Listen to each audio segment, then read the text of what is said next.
Secretário de Estado de Juventude e Desporto, Abraham Saldanha, husu Timor Sira iha Timor-Leste, labele monu balassu, tambah Timor Sira iha Portugal hasoro problem.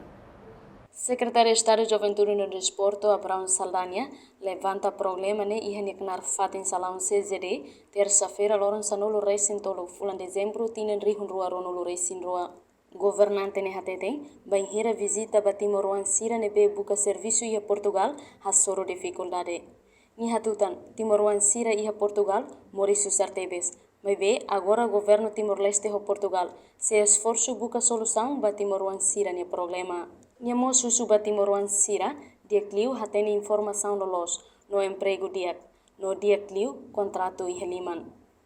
Portugal, mas o governo de esforço está a tomar de esforço, o governo português é um centro de acolhimento, a visita seria centro de acolhimento, e a balão de promete vai ser de emprego, vai ser a barra nós, até balão dele um cinema para, mas está agora se dá de emprego, também ia ser a responsabiliza, o segundo seria ela, na conselho para a empresa se promete.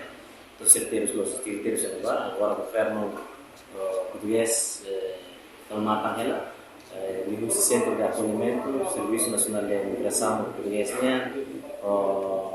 Proteção Civil português, será estava tudo em uma série de Centro de Acolhimento. Lalu maksud latihan Centro de Acolhimento seria tenda dan lebar, ela Centro de Acolhimento lebih dispersa yang kedua.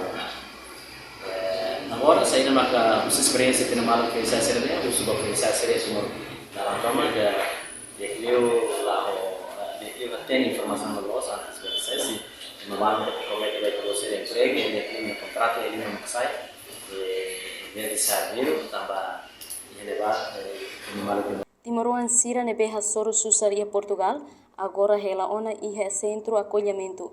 Hanesan uma gedung ida ne bema governo Portugal, no comunidade Portugal Sira ma oferece ela fatin basira. Mas be, Timor Sira, balo hela no balo la hela. Niamos dehan, atau hetan serviço ne Sira ne sistema la fácil. Tambah reemprego, no baga ne bema disponível. A reportagem Sabina Sansa, Televisão Timor Post.